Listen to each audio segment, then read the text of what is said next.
Good morning, everybody. My name is Zachary McNatt, and I am the lead assessment developer here at Schroeder Measurement Technologies, and I manage the ACLP client. So today what we are going to do is we are going to review the item development presentation, just give everybody an overview of the do's and don'ts of item writing. And then afterwards, we will go ahead and enter the Test Development Center, or the TDC, to just navigate and show everybody how to utilize the software. So a lot of people may ask, what is the purpose of the examination? So the purpose of the examination is to enable qualified candidates to demonstrate competency while precluding unqualified candidates from achieving the distinction.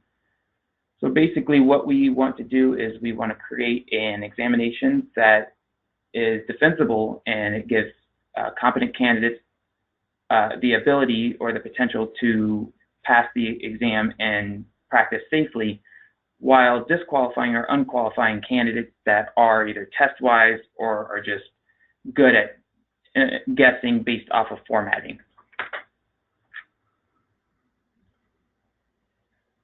So some security points when you begin writing is to always, of course, keep your login information secure. The first time you log in, make sure you change your password.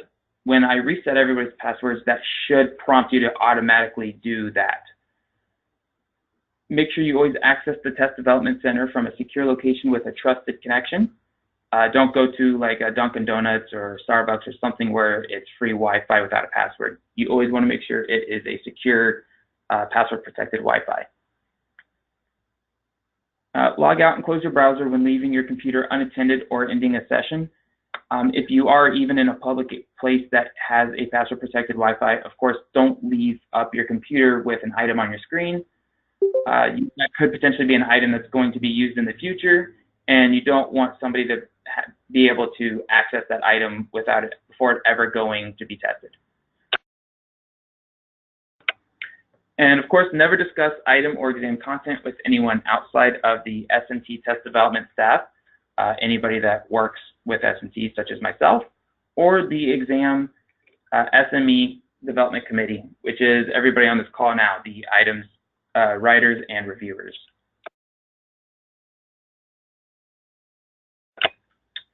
So some terminology to familiarize yourself with.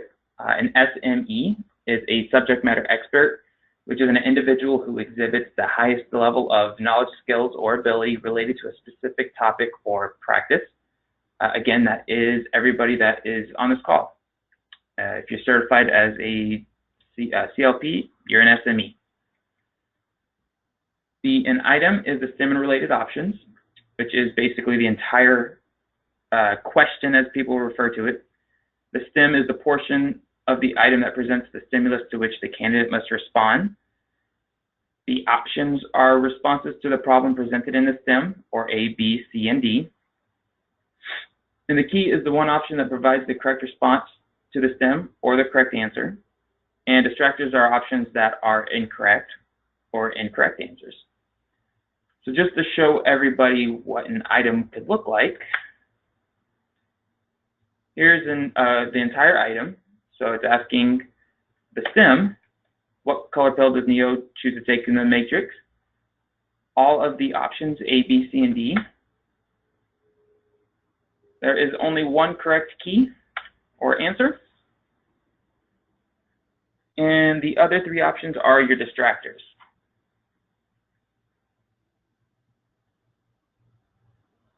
Do you have any questions at this point?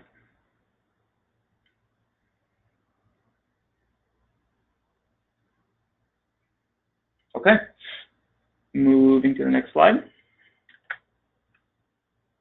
Some rules that you want to follow while you're writing is, of course, each item must be linked to the detailed content outline, which is the new blueprint that we are currently remapping to.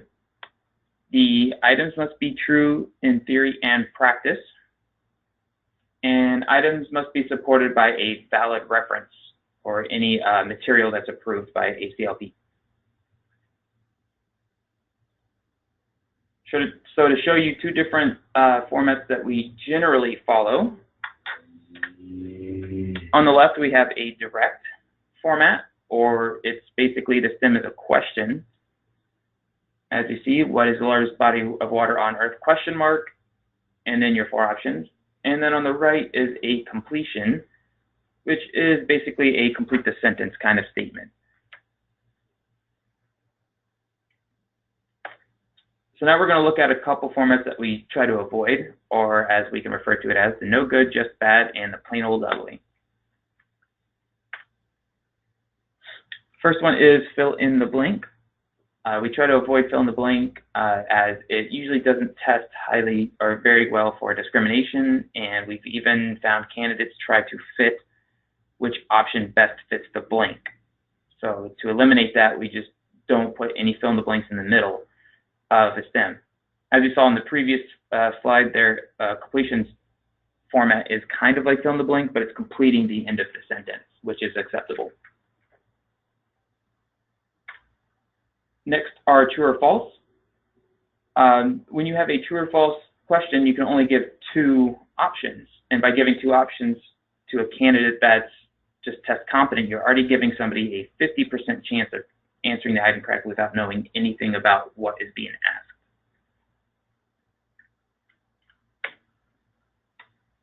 And another one, which is a negatively stated item. As you see here, it is asking the incorrect answer. So basically it's saying John Wayne starred in all of the following movies except. And we try to avoid except, not, least, because what happens is candidates go in and they're continuously asked throughout the exam to answer the correct answer or key, and then they are asked to answer the opposite, which is the incorrect answer. And it takes a candidate 2 to 3 times longer to reverse that thinking. You'll probably see that as we begin reviewing, as it can be a little difficult as well.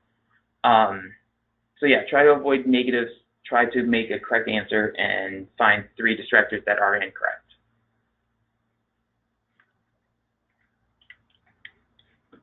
So your plan of attack is to focus on concepts that are relevant to competent practice. Of course, somebody that's competent, that's safe, and that is important and worth testing a candidate. Aim toward practice-based items. Items should be appropriate for the target candidate. So keep in mind the education and experience levels, which are the minimum eligibility requirements to take the exam. And then the concept of the item should be important and worth including on the exam.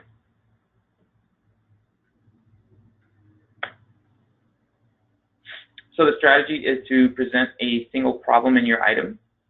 If you're creating an item and you see that you're trying to ask more than one question, you can probably break that up into multiple items. Try to be as clear and concise as possible. Provide in the stem all necessary information, but be free of style errors such as teaching statements and fake stems, which we'll look at in the next few slides. And remain free from creating potential biases. Try to use titles such as child life specialist instead of Tom. Refrain from mentioning sex, age, religion, unless it is imperative to understanding the item content. And one of the more important ones is try not to use you when formulating your items. When you use you, a candidate could come back and challenge the item and say that is something that I could or would do. So you just want to put it back towards that first point and say, what would the child life specialist do? So before we look at some style errors, does anybody have any questions at this point?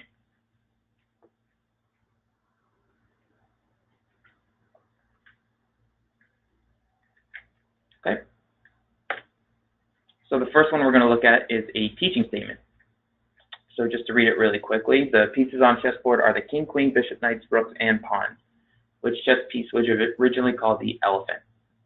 So looking at this item, everything that is highlighted in red here is not needed to ask what the stem is trying to get the candidate to answer. It's just extra information that could cause a bad pair with another item further down through the exam. But the second half is potentially worth keeping. So removing that top half, Now you're asking a knowledge question, which chess piece was originally called the elephant?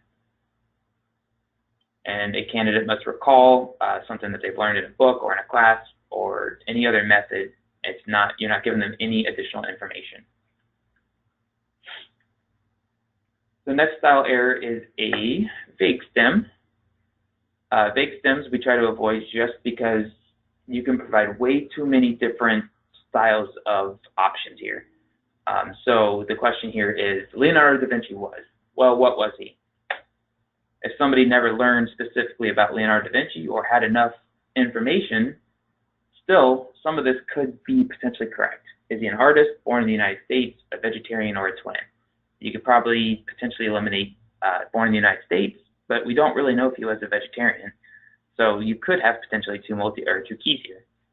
So instead, what you want to do is format your stem to a more clear and concise topic where you can add options that are along the same line.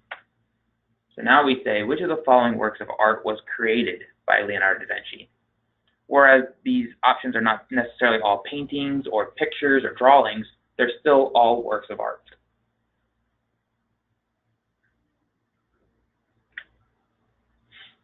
So when you are creating your options, you want to make sure that the options are as parallel as possible. And we'll look at some of these as well in the next few slides.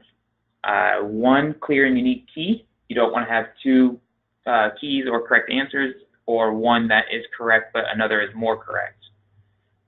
Avoid use of always or never.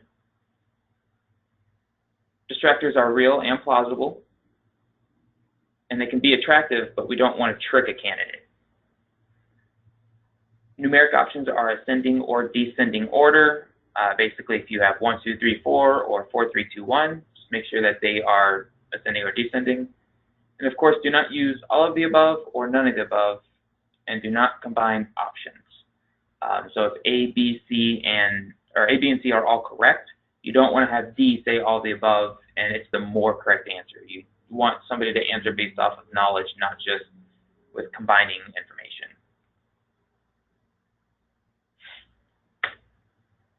So looking at a couple of the points on the previous slide, first one here is parallel options. So using the same amount of detail throughout the item. So looking at this item, if you had no information or no knowledge on what a assessment developer should consider when selecting items for a test form, you could probably make a pretty good assumption that A would be your correct answer.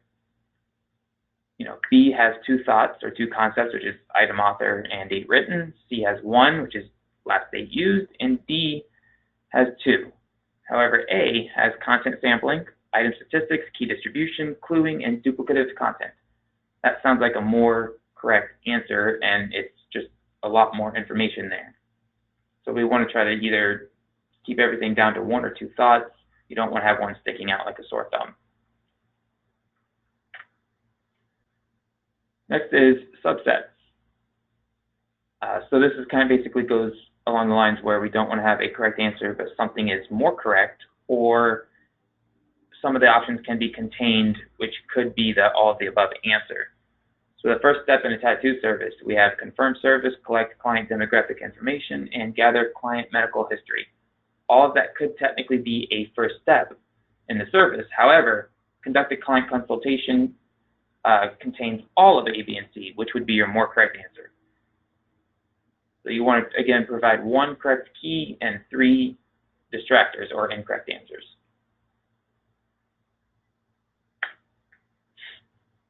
So some reviewing considerations. You want to make sure we review each item to remove style issues. And this is also important for our item reviewers that are on the call or listen to this recording. You want to review for cluing, which is an item or a thought process in the stem that could refer back to the key. Always correct keys, which is this is something that I like to use a lot, is if somebody falls off a building, what do? The answer is call 911. That's the always correct answer. But again, to that point, you don't want to use any obvious or humorous distractors. No excess information. Do not use slang or colloquial terms unless it is approved by ACLP. Try to avoid use of brand names.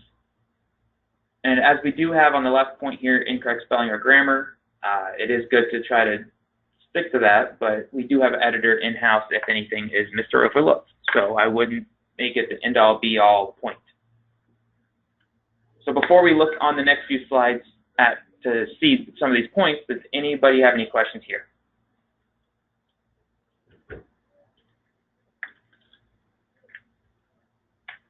Okay, so the first one we're going to look at is cluing, which are key terms being repeated.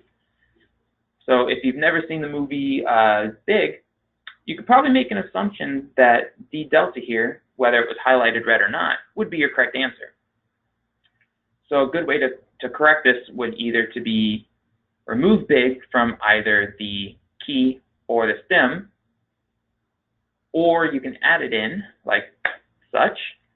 So now you have, what does Josh wish for to be in the movie Big? To be big league ball player, big shot Hollywood actor, big brother to play with, or big enough to ride a carnival ride. So now everything is quite parallel, and you need to have the knowledge to answer this item. Next, always correct keys. So this is a pretty good one that I like to refer to a lot. So a client sends the practitioner a friend request on social network site FriendFace. What should the practitioner do? Accept, decline, never acknowledge. Now, any of those three could technically be a correct answer. But the absolute first thing you should always do in that situation, of course, is to refer to company policy. And that's always going to be the correct answer. Same thing along the lines of what I said earlier. Somebody falls off a building. What do you do? And the answer is call 911 or seek medical attention. That's going to be always correct answer, and you're probably going to get a high, if not every single candidate answer it correctly. So considering that the multiple choice item format is being used to measure competency, a broad range of cognitive domains should be represented in the exam or the knowledge, skills, and abilities. So looking at a couple levels, the first one we're going to look at is knowledge. Can a candidate recall previously learned information, such as recite a policy, define a theory, name a process, or recognize an object? So this is, I'm going to say, lower tier of KSAs, but it's still just as important. So basically, you're asking somebody to recall information that they've learned. So either they know it or they don't. The next one is application. Can the candidate use knowledge to solve a problem, such as calculate results, interpret a report, or even respond to an event? So in this instance, a candidate is confronted with a STEM that is a situational thing. They have to work out what's going on in the STEM and then figure out the correct resolution from the options provided. And then we have critical thinking. Can the candidate evaluate multiple components to arrive at the best solution, such as distinguish between parts, make a diagnosis, select the most effective solution, or use logical deduction? So again, they are provided a situation, but now they have to combine both the previous two, such as critical thinking. There's a situation, they need to figure out which way or how it should be resolved, as well as knowledge that they have learned previously. So keep in mind, consider the following criteria as you draft your items. Is the item relevant to competent practice, accurate to theory and practice, supported by current professional literature, research, and or references? Again, that will be approved by ACLP. There should be a list in the Test Development Center as well. And is it important and worth testing on the examination? And is it appropriate for the target candidate? The answer should be yes to each question here. If not, it may be worth reviewing your item again. Thank you. So that is the end of the item development presentation. So again, before we go over and just display how to utilize the Test Development Center, does anybody have any questions?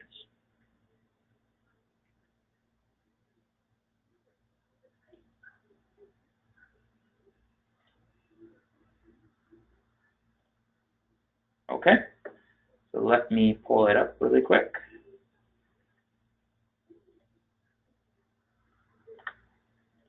So when we begin the item writing presentation, or the item writing, everybody will be distributed an email, and it will be coming from tdcenter@sntest.com.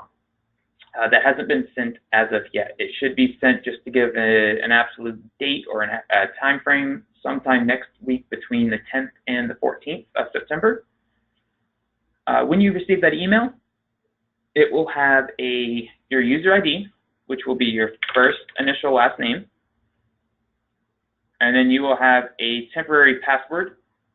Just be aware in that temporary password that it may have a question mark or an exclamation point that is part of your temporary password.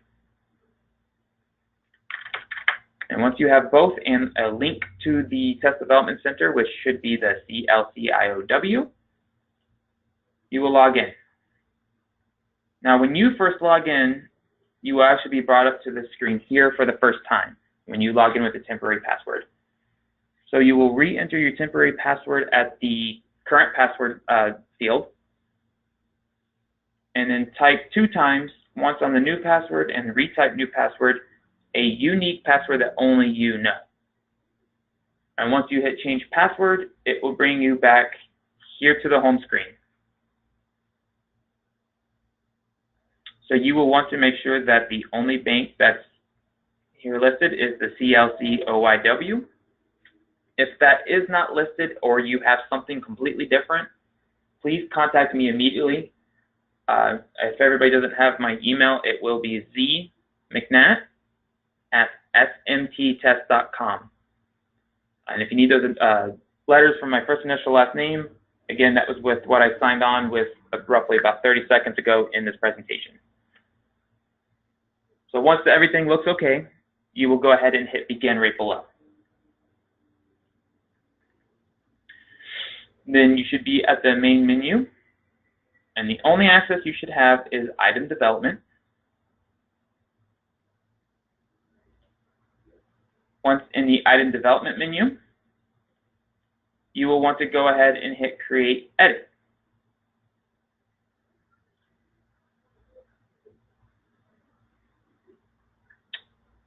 So when you go into the bank, you will have a blank screen for your first item. Or if you've been a previous author, you may have an item that needs modification. So for this instance, though, this is an item that has been moved over to the active bank, but is not currently in use. But just to show everybody what everything will look like, we will use this item as an instance. So there's 2 ways to write in the Test Development Center once you get to this screen. You can either use the edit item parts or the edit item whole. Depending which way you like, you can use either one. It's not going to prevent or cause any problems. So first, let's look at the item parts.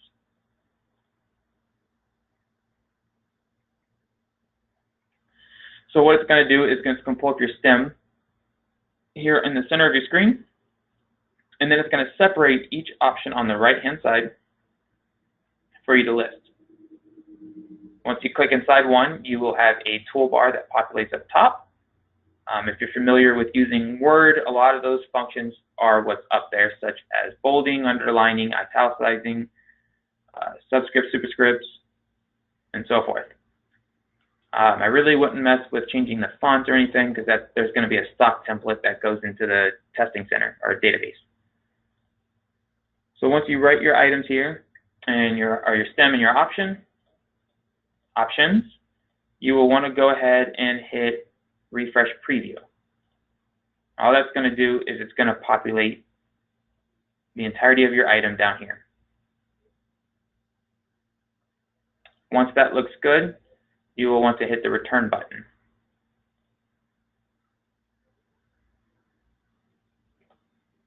Once back at this menu screen, this is probably the most important thing I can convey to anybody that's writing. Make sure you save. You should get the green record updated.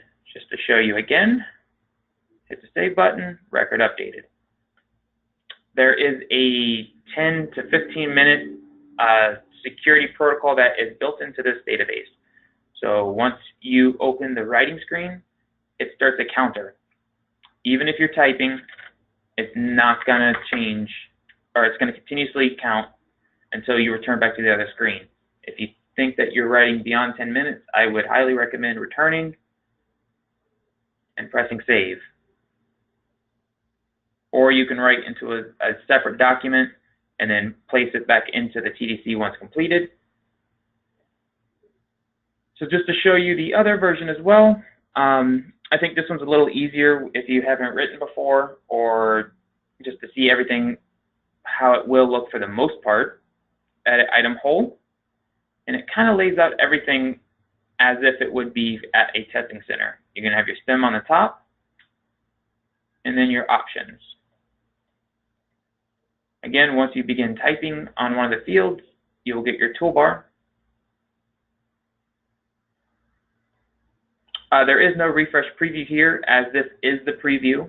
As you're typing, it's going to look exactly like this when you return. It's the exact same. So you're happy with your item. You have the stem that you want. You have your 4 options. Now we need to designate which key, or which option is the correct key. As you may know that, you need to still designate to the system. So up here slightly above your item is key. You click on the drop down and you pick which one is correct, A, B, C, or D. Next, you can work on domain or reference. It doesn't matter which order you pick. And these will be to the up-to-date blueprint. This is the previous blueprint. I just have to switch it over. But for the instance, you will pick where it is outlined on the blueprint. So on the old blueprint, this one was originally 3E Knowledge 2. And just to show you how that works, when you put your top level, you have to go one at a time, and it'll repopulate. We can provide you a PDF or Word version of the current blueprint, just so you can see it all in one big document. But it is all here. You just have to pick one at a time. So it was at 3E. And just to show you, there's the knowledge or skills that it was. And if I tried to skip it, it's not going to let me do anything. So knowledge and 2. So now we have our key, our item, and our domains. All we need now is a reference. And there is an entire drop-down right here on this drop-down field. It has a list of references. This may need to be updated, but they should be, we will have that populated in there for when you're writing. All you have to do is click on the one you want. It'll populate, and then you can add whichever page number you want.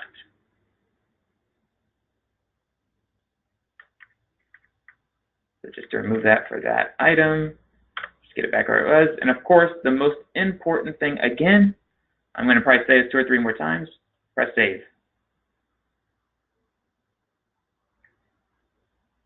So now you're happy with everything that you've completed.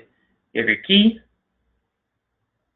you have your stem and options, you have your reference,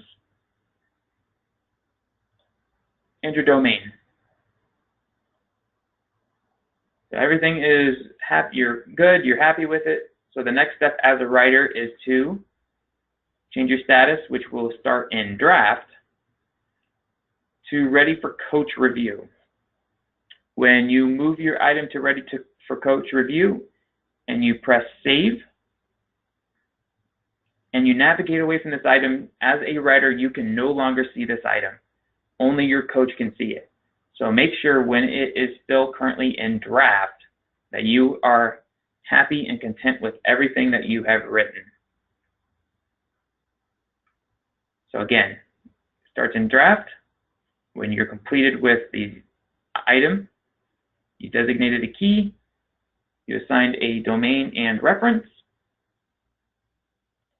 change to ready for coach review, and save. So I'm going to just move this back. Well, I guess I can't, so we'll just put it in draft for now.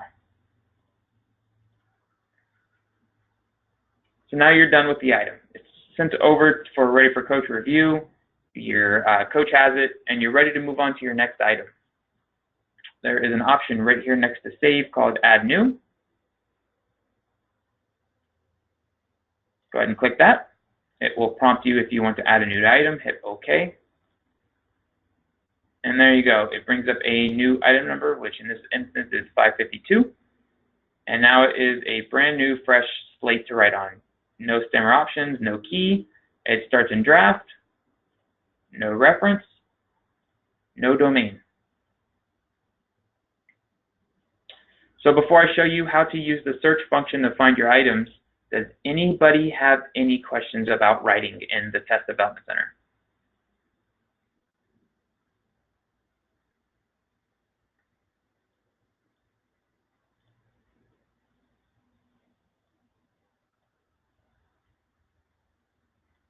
Okay. I hope silence means everybody understands what's to happen. So when you are ready to leave the screen and you want to go look up something and you're still here, instead of logging out and going all the way back to the beginning and going through the steps, what you can do is hit this back button. And that'll bring you back to the item development menu screen. So instead, the other ability that you have is search. You want to go ahead and click that. So let's say you forgot what item number you're working on. Let's say you were working on 10 items, and instead of trying to navigate between each one individually until you found it, what you can do is come in here and look it up by a couple different methods. So you have your statuses, which if anything is in draft and you haven't sent it over yet, you can find those. You can look in domain and draft or without draft. You can find where anything that's assigned to a specific domain you're working on, and you can keep targeting it. So we're saying we're working on a 1B. So now we're down to 25 items that are 1B. It was a 1B knowledge item, 12. And then I don't know if there's going to be any here. Let's see if we think we're working on a 1B3. There's 2 items that are in the bank, or at least for me to see, that are 1B knowledge 3. When you use the search function, you will only be able to see your own items. You will not be able to use this function and search for anybody else. So don't worry about 1,000 items populating and you go, I don't know which one's mine. It will only bring up your items. So just to look at it real quick, mutual professional patient. So let's look at that, right? Say we don't know what item we're looking for. So it's 418 items. So we can search by, I think we're writing something towards patient in the item text. And then mutual, I think it'll pull it up. It will not, because it has to be in the exact order. So just to pull it again, if you know a line or a phrase that you're working on. So it's 82. So mutual professional. Let's try that.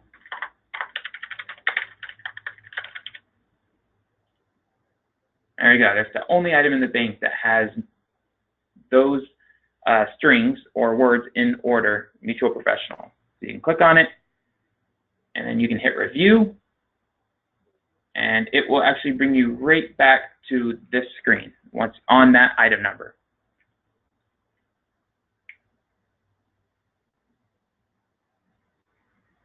Okay, so this is the end of the presentation and the test development training. Again, I highly advise if there's any questions that could be important for the review or the recording, please ask now.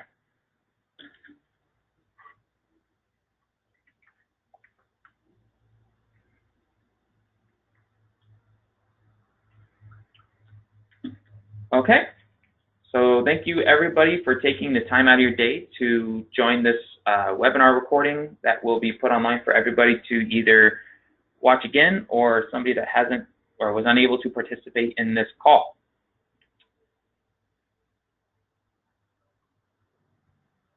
So if anybody again doesn't have any questions,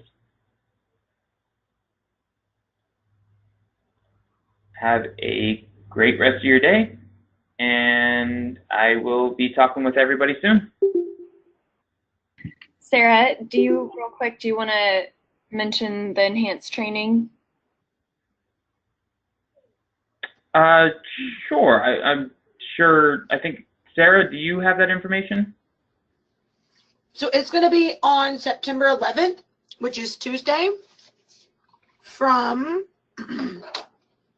of course, the calendar I have in front of me isn't updated. It's going to be next. It's the 11th from 11 to 12:15 Central Time. Central Time. And so that will be required for everyone, item writers and item reviewers. And that goes a little more in depth. Like we've talked about, Zach's talked about his things. We're going to talk more about like building child life questions. Things like that. So you should have gotten a calendar reminder from myself or Katie. So if you haven't responded to that, just try to do that so we can know who's coming. It will be recorded and sent out that afternoon, but it is required for everyone to either watch or attend.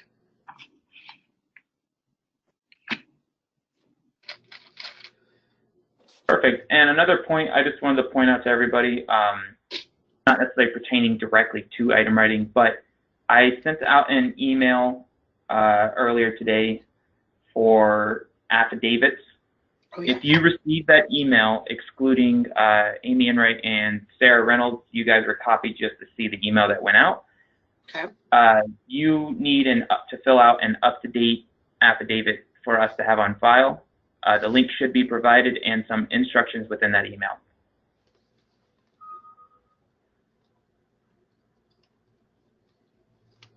Okay, so if there is no other questions or topics to talk about really quick, everybody, again, have a great rest of your day, and I will probably be in contact sometime early next week.